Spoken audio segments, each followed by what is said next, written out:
Peut-on manger des œufs tous les jours sans risque pour la santé? Les œufs sont-ils bons pour la santé? Peut-on en manger tous les jours? Y a-t-il un lien entre la consommation d'œufs et le taux de cholestérol? Je vous propose mon décryptage dans cette vidéo et en fin de vidéo, mes conclusions.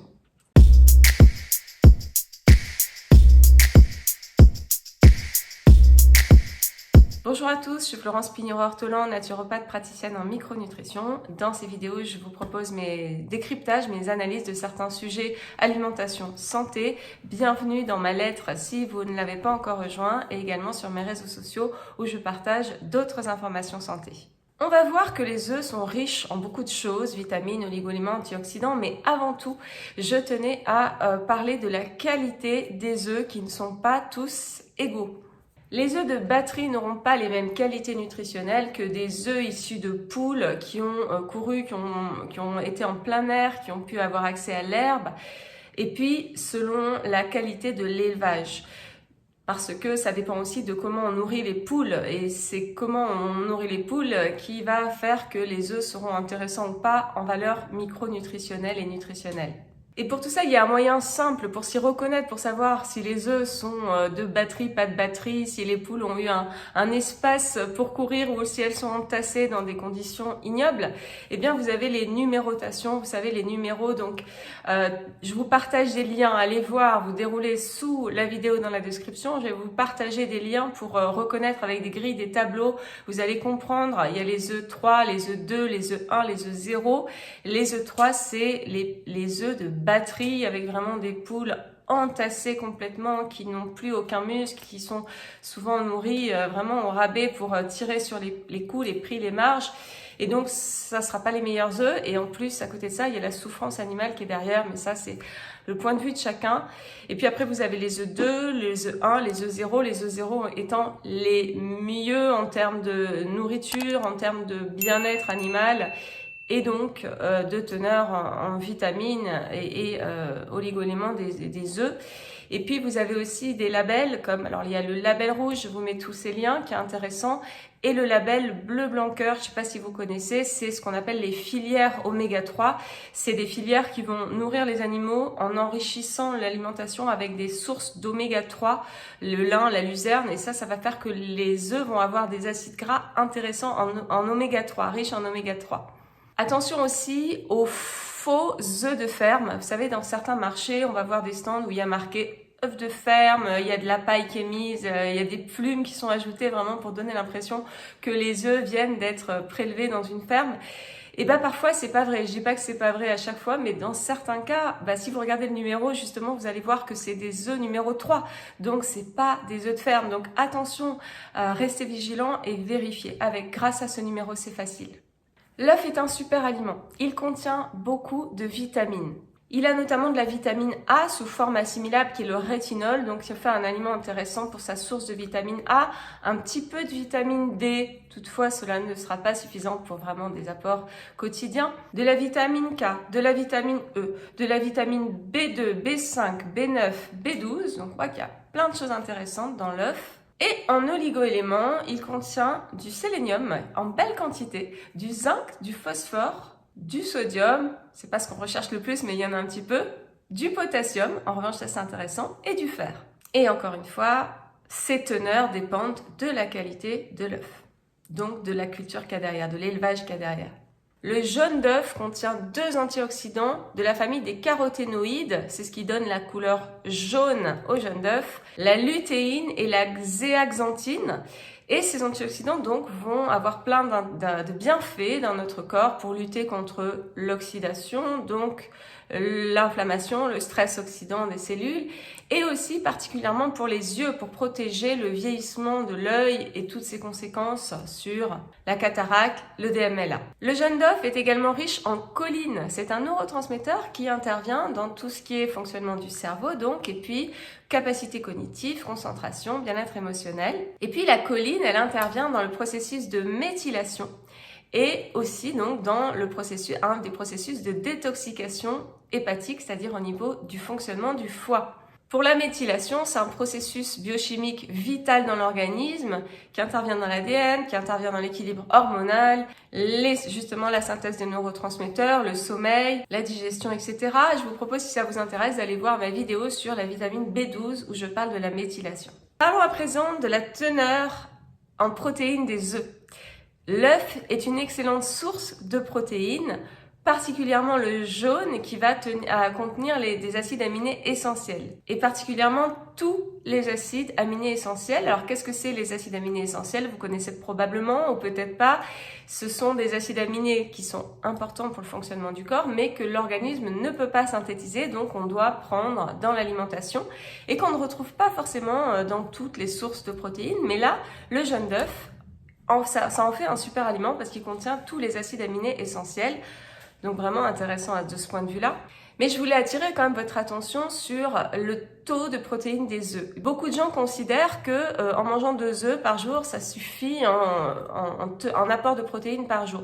Eh bien non, parce que si vous regardez un œuf d'une taille moyenne, ça contient grosso modo, parce que chaque œuf va peser un poids différent, mais grosso modo, c'est entre 7 et 8 grammes de protéines par œuf. Donc si vous en mangez 2, ça va vous faire aller à tout casser 15 grammes de protéines. Et c'est peu sur une journée. On sait qu'on a grosso modo besoin de 1 gramme de protéines par kilo de poids corporel. Si vous faites 60 kilos, vous avez besoin de 60 grammes de protéines par jour.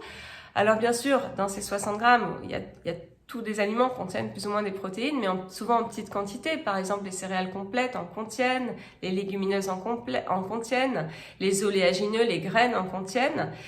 Mais ça sera des petites quantités et pour arriver vraiment aux 60 grammes par jour, il va falloir manger des sources de protéines quand même denses en protéines. Et 2 œufs, ça ne vous fait que 15 grammes. Donc sur ces 60 grammes, c'est pas beaucoup. Voilà, je voulais attirer votre attention là-dessus parce que c'est un très bon aliment, mais ça ne suffira pas forcément pour couvrir tous les besoins en protéines. La question qui est souvent posée, quelles sont les graisses dans les œufs? Est-ce que ce sont des bonnes ou des mauvaises graisses? Alors on va regarder en détail. Prenons une portion de 2 gros œufs. Ça va contenir à peu près 11 grammes de graisse, dont 3,5 grammes de graisse saturée, 2 grammes de graisse polyinsaturée, et 5 grammes de graisse monoinsaturée, ce qui fait donc au total 7 grammes de graisse insaturée contre 3,5 grammes de graisse saturée. C'est les graisses saturées qu'on n'aime pas trop, enfin on veut pas qu'il y en ait un excès pour une bonne santé, donc c'est les graisses insaturées qui nous intéressent, on va dire, pour la santé. Donc là on voit qu'il y a plutôt un très bon ratio dans les acides gras. Et puis en plus, si vous choisissez des œufs de la filière oméga 3, comme je vous disais tout à l'heure, vous allez avoir les oméga 3 qui sont des graisses polyinsaturées, mais vraiment particulièrement intéressantes pour la santé, l'inflammation, l'immunité, le fonctionnement du cerveau, etc. Donc on voit qu'au niveau des graisses, ça semble ok. Je vais vous parler du cholestérol maintenant, mais d'abord je voulais juste vous dire la cuisson de l'œuf. Il vaut mieux que vous gardiez le jaune coulant.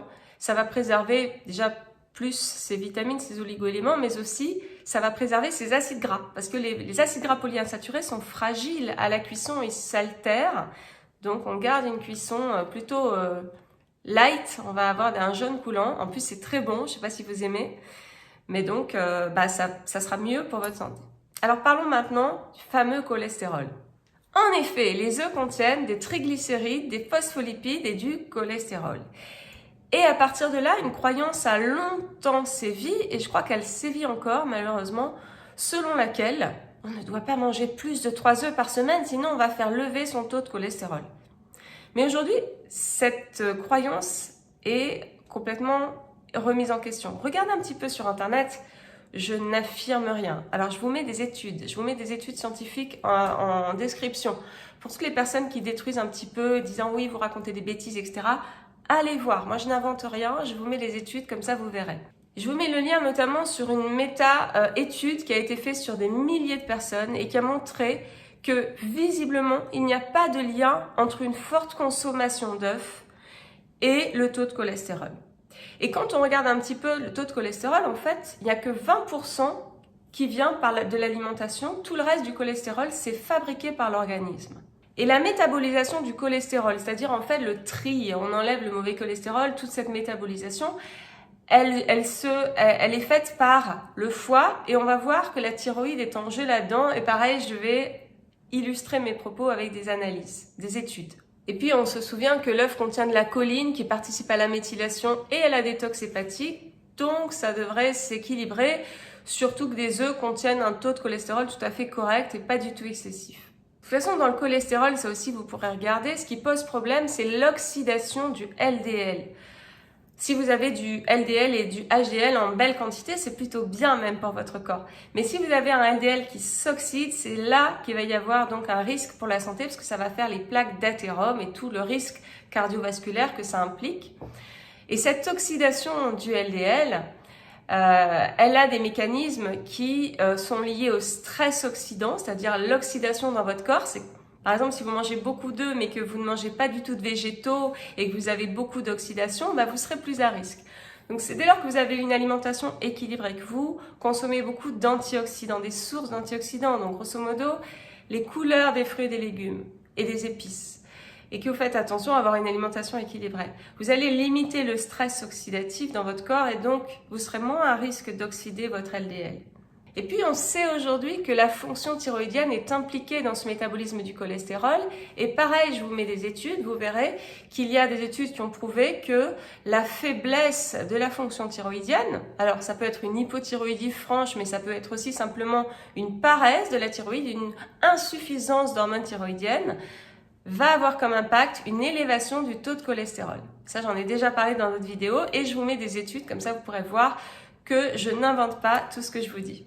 Donc on voit bien que cette histoire de cholestérol, il va plutôt falloir s'intéresser à l'ensemble de votre alimentation, pas que la question des œufs, mais l'ensemble de votre alimentation pour voir si vous avez du stress oxydant, la fonction thyroïdienne qui va être importante et l'ensemble de toute façon de votre fonctionnement. C'est ça la santé, c'est pas juste que prendre un œuf. Si vous êtes en meilleure santé, vous pourrez manger des œufs sans souci et il faut regarder la globalité et pas que je mange un œuf ou pas.